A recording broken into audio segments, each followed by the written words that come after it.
Greetings, everyone. This is Inner Truth 5. Welcome to Spiritual Science.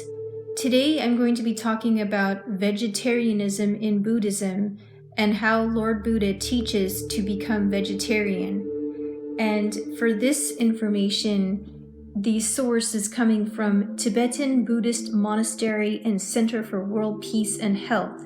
It's called Kagyu Samye Ling. Okay, so here we go. So, the merit of being vegetarian and the faults of eating meat or being non-vegetarian. Today's talk is based on part of this book with regard to the Buddhist views on being vegetarian and non-vegetarian.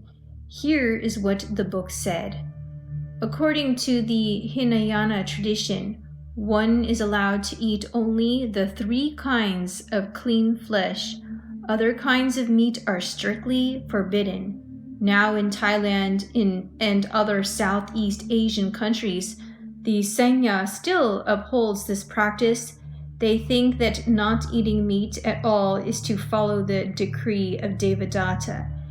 And the practice of eating the 3 kinds of clean flesh is rather in keeping with the precepts taught by the Buddha in the Theravadan Vinaya. Within Mahayana, Chinese Buddhism has long maintained the fine tradition of vegetarianism. At present, the majority of Chinese Buddhists are vegetarian. They mainly abide by the teachings in 2 Mahayana sutras, the Lankavatara Sutra and the Nirvana Sutra. In a way, being vegetarian also exemplifies the Mahayana spirit of compassion. However, there has been much misunderstanding about Tibetan Buddhism on this subject. Although it is groundless, many people think that meat eating is condoned by Tibetan Buddhism. These days, even the monastics and lay followers of the exoteric schools also presume that Vajrayana practitioners can eat meat. This conclusion has been drawn based on the simple observation that in Tibet, where Vajrayana Buddhism thrives, most of the ordained and the lay followers do eat meat. This is not really so, which will be discussed later.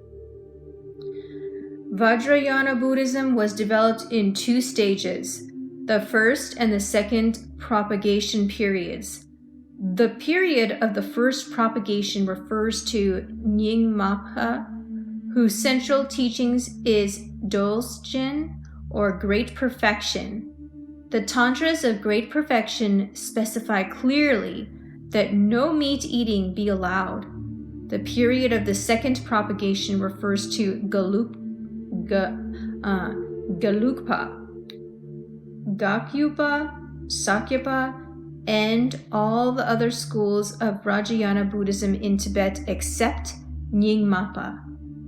Of all the Tantras of this period, the most important and pivotal is the Kalachakra Tantra. Both the Tantra and its annotations specify very clearly that meat eating is not allowed. All these point to the fact that Mahayana Buddhism, be it exoteric or esoteric, is against eating meat. In that case, why are meat and alcohol present in Ganachakra? Actually, Ganachakra is not at all like an ordinary eating and drinking spree. Following is further explanation on this. If Mahayana Buddhism is against eating meat, why do some Tibetan practitioners eat meat? It is not because the scriptures gave them permission to do so, but for other reasons. As you all know, most of the Tibetan plateau is unsuitable for growing vegetables and rice. In the areas where it is possible to grow crops, the yield is very low, and lacking sufficient transport facilities makes it difficult to have contact with the outside world, especially in the pastoral areas. There is only sampa, roasted ground barley, if people do not eat meat. In earlier times, due to the scarce availability of transportation, it was almost impossible for nomads to have contact with people outside of Tibet. Even within Tibet, people kept rather infrequent contact with one another. For example, some pastoral and agricultural areas in Qinghai were hundreds of miles apart. People there could only rely on horses and yaks to reach one another. The journey was treacherous and offered no guarantee of a safe return. Therefore, those in the pastoral areas had no choice but to eat meat because of the environment they were in. Although Mahayana teachings strictly prescribe vegetarianism, and Tibetan practitioners also knew that eating meat is wrong and not in accord with the doctrine of Mahayana Buddhism, they still could not be vegetarian for the reasons described above. So they ended up eating meat, but only the 3 kinds of clean meat, never the unclean ones. Nevertheless, those people do not represent Vajrayana Tibetan Buddhism or the Tibetan Sangha. As a matter of fact, there are quite a few vegetarians among practitioners in Tibet. One example is Shargapa, author of Dzogchen, the fluttering great hawk, and also a great practitioner. Another is Tulku Pema Dunde of Xinglong, a realized master who attained the rainbow body. His was no ordinary attainment, as no trace of his physical body was found after he passed away. These masters used to eat meat, but they later vowed to stop forever. Other examples include Toga Rinpoche, who was the master of H.H. Jigme, Phuntsok Rinpoche, and Patrul Rinpoche's guru, who was a disciple of Rigdzing Jigme Lingpa. These and many other eminent practitioners all pledged to be vegetarian. While it is a fact that some practitioners in Tibet eat meat, it does not mean that all Tibetan practitioners do, or that the scriptures condone this behavior. One cannot find anywhere in either the Mahayana Sutras or the Vajrayana Tantras that deem meat eating acceptable. One thing does worry me though. Some practitioners from China who used to be vegetarian went to Tibet to study Vajrayana. Instead of learning the essence of Tibetan Buddhism, they adopted the bad habit of consuming meat, even to the point of being excessive sometimes. They believe this is the way of real Vajrayana, and that as a yogi of Vajrayana, eating meat is only right and natural. There are some Chinese monastics who claim to be Vajrayana practitioners after returning to China from Tibet. Clad in the monastic robes, they buy lots of meat and alcohol for the Gana Chakra. After reading the relevant text for the occasion, they start to feast on the food and the alcohol. This is their idea of a Gana Chakra. Many ill-informed lay Buddhists also think that alcohol is the nectar of the gods, and that eating meat is not a problem. They even look down on those of the exoteric schools who still remain vegetarian. All of these views and attitudes are wrong and must be corrected. But we still need valid proof to support the call for corrections.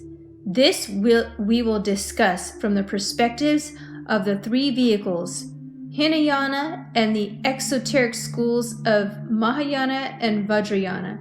Let us see how they treat the subject of meat eating. The Hinayana standpoint.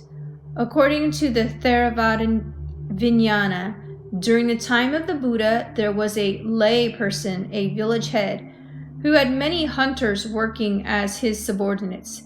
Before he was enlightened, the hunters used to offer him large amounts of meat from their hunt. After receiving some teachings from Shakyamuni Buddha, he eventually attained realization of the Hinayana path of seeing and stopped eating meat. However, his subordinates continued to hunt and offer him meat. He would instead offer the meat to the monastics whenever they came begging for alms. Once the monastics ate the offered meat, some non-Buddhists then began to attack them by saying, "Laypersons should not eat that meat, but the disciples of Shakyamuni Buddha Wood, this is outrageous." On hearing this, some bhikshus seeking the Buddha's advice asked, "What should we do about these comments from others now that we are eating meat?" The Buddha then set the rule of eating only the 3 kinds of clean flesh, of which some special requirements were also laid down. That is, the meat of snake, dog, horse, and ox were not to be eaten, even if they had met the standards of the 3 kinds of clean meat. Because Indians during the time of the Buddha considered the meat of these animals unclean like humans, to date the southern Buddhist tradition still upholds this rule. If one was to practice only Hinayana and none of the exoteric or esoteric practices of Mahayana, eating the 3 kinds of clean flesh would not have violated the earliest teachings of the Buddha. What are the definitions of the 3 kinds of clean meat? First, I did not see with my own eyes that the animal was killed for me. Second, I did not hear from someone I trust that it was killed specifically for me. Third, I myself have no doubt that it was not killed especially for me. For example, the meat sold at the market is for all meat eaters, not for me alone. So it is to be deemed clean meat, or when being the guest of a Tibetan house, the host would usually kill a sheep to honor their guest. The Chinese would more likely want to kill chickens, fish, rabbits, and the likes for the same occasion. These are not clean meat. The rule of Hinayana stipulates that only the 3 kinds of flesh are permitted for consumption, others are not.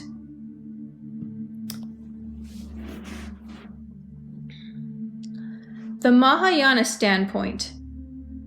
The Mahayana point of view is what we particularly want to focus on. Mahayana Buddhism does not tolerate the consumption of any kind of meat, not only those that do not qualify as being clean, but also meat from animals that died of illness. Where can we find proof of this view in the Mahayana canon? Mainly the Lankavatara Sutra and the Nirvana Sutra. There are others, but these 2 provide the most explicit explanation. The Lankavatara Sutra expounds the many faults of eating meat. We will only discuss the 3 major ones here. The first is that all sentient beings have been parents to one another since beginningless time. As such, the animals that we eat today surely have once been our parents too. Eating this meat will be like eating the flesh of our own parents or children. It is therefore a wrong thing to do even from the mundane perspective, let alone the supramundane point of view. Second, when animals see meat-eating people, they may seem a little scared. We know that animals in some ways are much more sensitive than humans. They know who are meat eaters and can differentiate the smell between a meat eater and a vegetarian. The Buddha said that when meat eaters approach animals, especially small animals, they may terrify the animals so much as to make them almost feel faint. It is the same as how a human would feel when seeing a rakshasa, a demon also called man-eater. Consequently, from the perspective of benefiting sentient beings, those who claim to be bodhisattvas, who have taken the bodhisattva vows and are cultivating compassion, definitely should not eat meat either. The third is from the perspective of benefiting both self and others, an especially important one to note. If meat eaters should be reborn in the animal realm, they would be carnivores for sure. It is because their predilection for meat in this life has left a strong habitual tendency of craving for meat in their alaya consciousness. When they take rebirth, the body may have changed, but the habitual tendencies still remain in the alaya consciousness. We can see that when this tendency is in force, some carnivores, just a few hours after being born, would hunt other small animals for food without ever being taught how. Because they were meat eaters in the past, the tendency to eat meat is very strong, coupled with the fact that being animals now makes them unable to choose right from wrong. They cannot help killing for food again this time around. This is the most terrifying aspect. As we all prefer to think of ourselves as Dharma practitioners, perhaps we should just check how we have done so far with our own practice. Mahayana Buddhism has named 5 paths and 10 bhumis, grounds. Where do we stand now? Among the 5 paths, the paths of joining and of accumulation are practices for ordinary people. Even so, those 2 paths can gather significant merit already. The path of accumulation has 3 levels: superior, average, and inferior, not to mention the average and the inferior levels. Even those practicing at the superior level may descend to the animal realm. It is because at this stage they are still susceptible to breaking the bodhisattva vows and the root precepts of Vajrayana, and when they do, they will definitely reincarnate in the 3 lower realms, as karma never fails. If meat eaters were to end up in the hungry ghost or animal realm, they would most certainly be carnivores. As for the path of joining, it is already quite an accomplishment for ordinary people to reach this stage in their spiritual practice. From the standpoint of Vajrayana, it means that one's practice of the development stage has reached a point where one can vividly visualize the yidam, the meditational deity, not just in one's mind, but also in reality that is visible to the eyes. This applies to both the wrathful and the peaceful deities, and one's practice of the completion stage has unblocked all the inner channels and the flow of energies.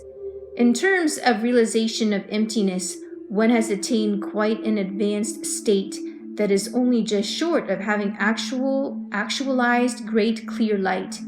That is, one has not yet quite arrived at the first bodhisattva bhumi, or the path of seeing.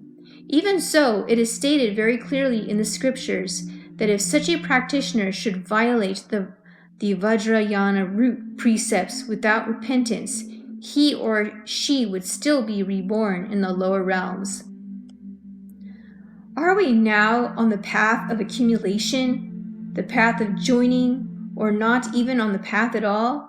The lowest level, or the first step of the path of joining begins with uncontrived bodhicitta, which arises only after we have the conviction to attain Buddhahood for the sake of all sentient beings. Do we have uncontrived bodhicitta now? If not, we cannot be deemed having entered the gate of Mahayana Buddhism. In fact, we are no better than any other ordinary people and are more likely to cycle through the animal realm time and again, most possibly as carnivores. Being humans now, we have the ability to discriminate right from wrong and to make choices. We are well aware of the faults relating to eating meat and also cannot afford to eat meat, yet we do not or are unwilling to make the right choice. And if and when we do take rebirth as animals, we will, number 1, want to eat meat and meat alone, regardless of how delicious fruit and vegetables may taste. Number 2, not know the faults of eating meat. Number 3, not have the ability to choose. There will be no way we can avoid being carnivores by then. If we choose to be meat eaters when we can be otherwise, being carnivores in the animal realm would just be a natural outcome. The Buddha clearly told us that meat eaters would become carnivores such as lion, tiger, and leopard if they were to descend to the animal realm. This can be inferred through logic as well. In the animal realm, there are only 2 categories of food: meat or non-meat, vegetables, fruits, and nuts. At that point, because of the deeply ingrained tendency to eat meat, habitual tendencies can wield great power. Meat eaters will become carnivores who can only kill to survive. It is stated in the Abhidharma Kosha Shastra that there are 3 types of killing: killing born of greed, ignorance, and anger. To kill for food is one born of greed.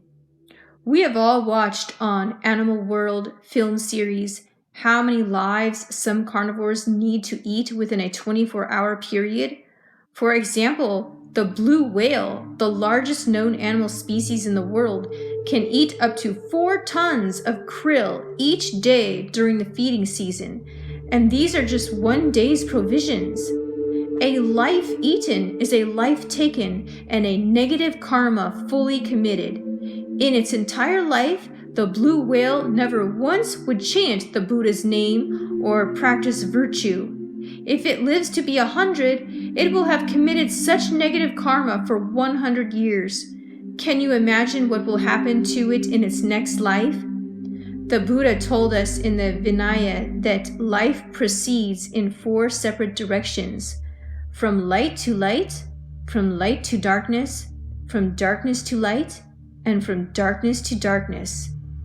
Through keeping on eating meat, one's life will be going from light to darkness. Of course, if one can avoid darkness through the practice of the Dharma, it will not be a cause for concern. But how sure are we of our practice? We consider ourselves Buddhist practitioners, but to stop eating meat already seems to us too big a sacrifice to make. Is this what we mean by practicing Buddhism or being Mahayana practitioners? Do we really know how to choose right from wrong? Often enough, our so-called Buddhist practice is being taken up under the condition that we make no sacrifices and suffer no loss to either our reputation or material possessions. However, this is not how we should follow the Buddha. What loss is there being vegetarian? Just that we cannot eat meat, that's all. If we consider this a loss, even greater losses will be awaiting us in the future. Already we have a great variety of vegetables, fruits, and grains readily available for our consumption. Why do we still need to eat the flesh of other beings? Some people may think, even accomplished practitioners eat meat, why can't we? But should we compare ourselves with them? Have we attained comparable realization or capabilities?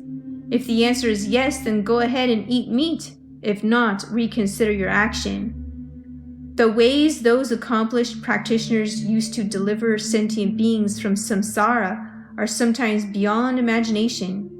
It is described in the words of my perfect teacher that when Naropa found Tilopa, Tilopa was neither reading nor meditating, but eating fish. He had built a big fire and put a bucket of live fish beside it. He roasted and ate the fish one by one. For someone like Tilopa, the appearance of eating fish was in essence an act of delivering the fish from cyclic suffering. Eating, in Tilopa's case, should not be interpreted purely in the literal sense of the word, whereas in our case, eating would simply be eating, not delivering anyone from any suffering. The two are completely different. Moreover, whether a meat eater or a vegetarian will be reborn in the hell realm or in the pure land really does not concern us at all, as we will not be reborn with them. One only reaps what one sows. Sowing the seeds of virtue begets virtuous fruit, while the seeds of non-virtue produce the bitter fruit of suffering. In general, no matter what other practitioners want to eat, meat or no meat, we should just check ourselves if we have attained the same accomplishment as those respectable masters. Comparison with others is really nothing but a futile exercise. The third fault related to meat eating is the most dreadful, and also, my own thinking went like this. I am an ordinary person who has not even started the path of accumulation, but have received many Buddhist teachings, and am fully aware that meat eaters will cycle through the 6 realms. Surely the animal realm will be unavoidable. At that point, eating meat and taking lives will invariably be the norm. Consequently, many lives may be taken in just one day, resulting in continuous rebirth in the lower realms for eons to come. Now, one may consider not eating meat a kind of sacrifice when in fact it constitutes not one bit of sacrifice at all. If the aim is to strengthen the body, many things will suffice other than eating meat. The palate, too, can be easily taken care of. What I thought then was not that I did not like to, but dared not eat meat. Hopefully everyone would give some serious thought to this reasoning. It would be best if one can be vegetarian for life. If it is too difficult to do now, try for as long as you can, say 1, 2, 3 years or longer. If that is also not possible, one can set aside a certain time to be vegetarian, such as during the following 4 months of the Tibetan calendar. The first month, 1st through the 15 days, the most auspicious time of the year. The 4th month, note, the 8th day is the birthday of Shakyamuni Buddha.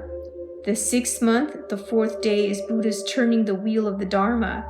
The 9th month, the 22nd day is Buddha's return from the land of the 33 heavens after teaching his mother and the other gods there. If this is still not doable, just make the 10th, 15th, 29th, and 30th of each month the days to be vegetarian. No matter how one chooses to do it, the most important is to pledge as follows. Due to various reasons, I am not able to remain vegetarian for long, but I will hold firmly my promise to be vegetarian in these 4 days or 4 months. May the merit of this promise help me refrain from eating any meat in all future lives. Nowadays, many people think that eating meat is man's right and thus justified, but from a long-term perspective, the problem of eating meat is much more serious than others as it concerns matters of grave consequence, i.e., the possibility of being reborn as a carnivore. By then, one will have no choice but to take other beings' lives. Being vegetarian in most parts of the world is really quite easy, as vegetables and other nutritious foods are in abundance. Today, even non-Buddhists are promoting vegetarianism. Why don't we Buddhists do the same? Besides, the Chinese Buddhist fine tradition of upholding vegetarianism can also be preserved and advanced with our help. At the time when I was still eating meat, I would stop whenever I went to the Han Chinese regions because of the easy access to and abundance of vegetables there.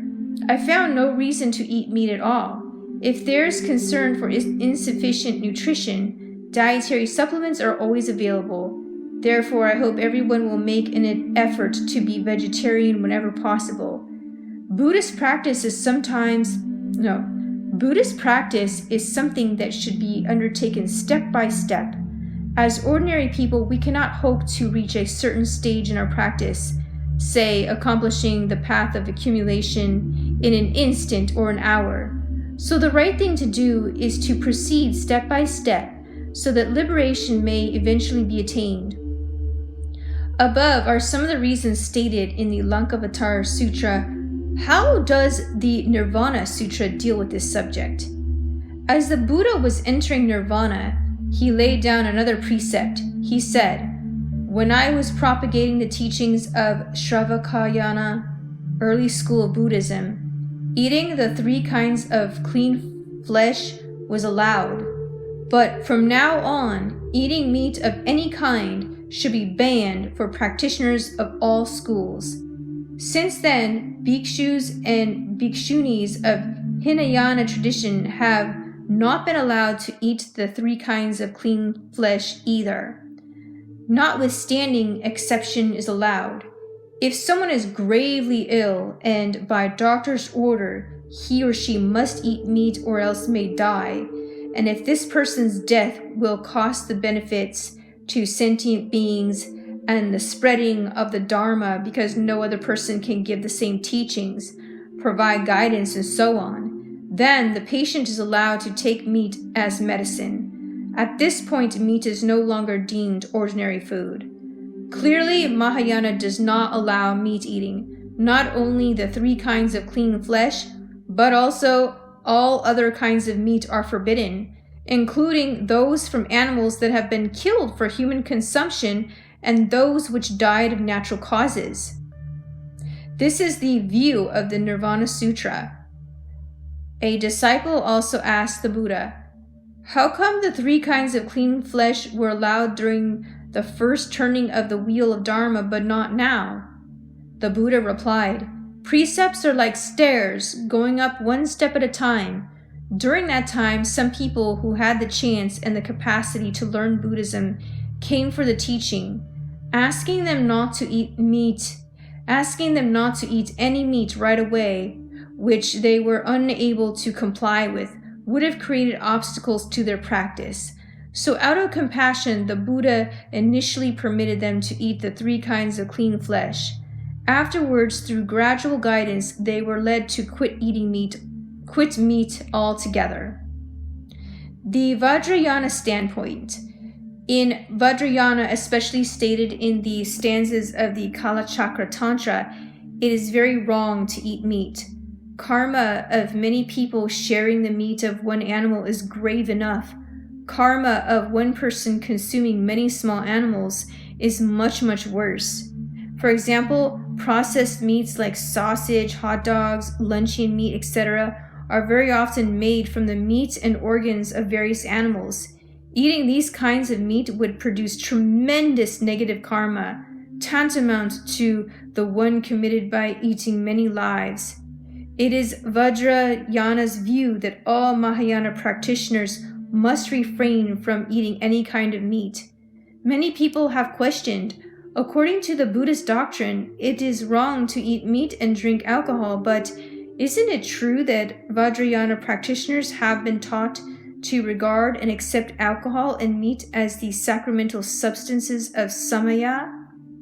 In that context, of course, one should accept them, but the key is how to accept them.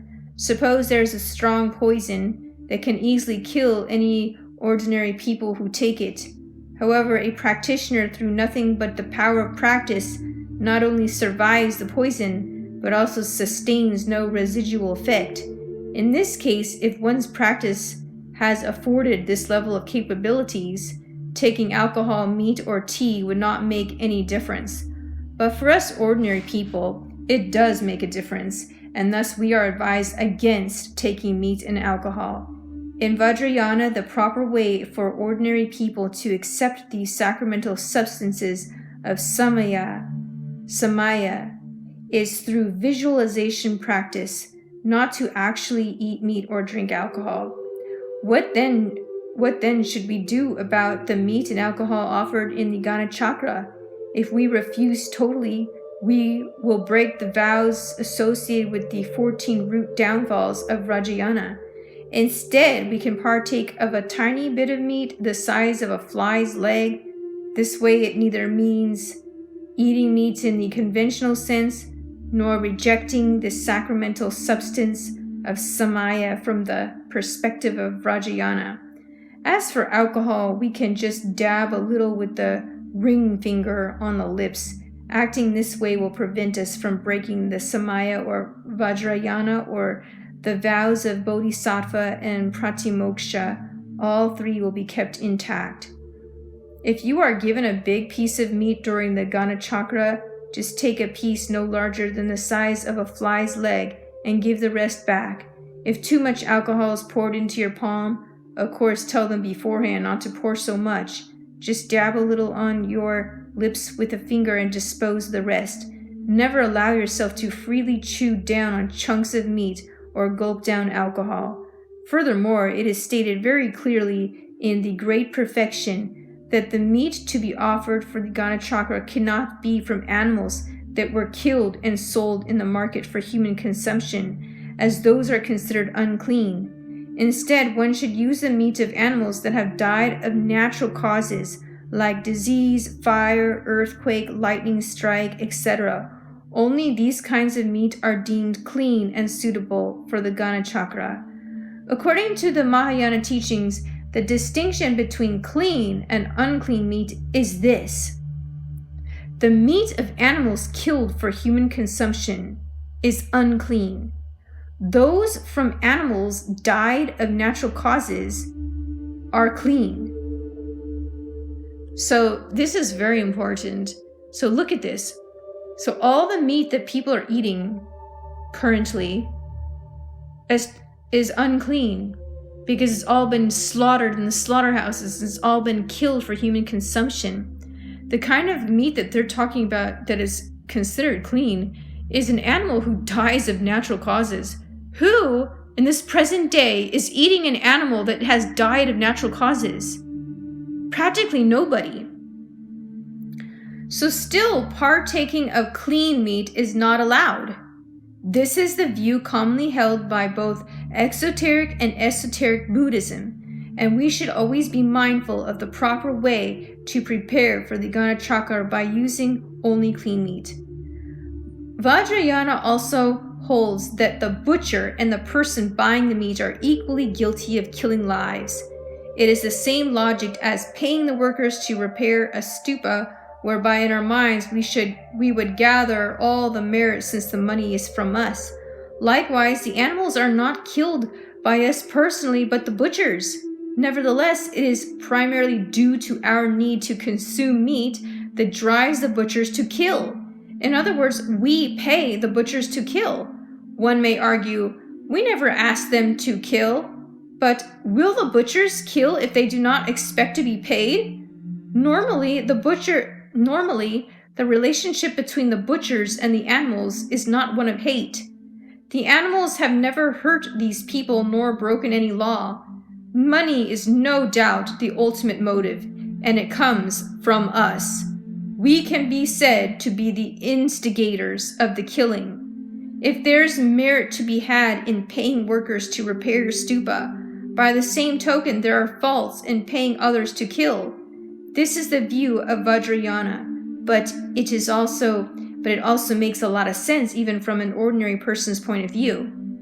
The situation has now gone from bad to worse thanks to the highly developed transportation system, which has enabled many slaughterhouses to export all kinds of meat every day. For example, fish caught at sea can be transported by plane to almost any destination right away. Nowadays, some of the slaughterhouses do not just cater to one village, one city, or one country, but to all meat eaters all over the world. In other words, they kill for the sake of meat eaters worldwide. It is no longer like the old days when the only buyers of a village slaughterhouse were the village people. In our world today, innumerable lives are killed every day for meat eaters. Who are the meat eaters?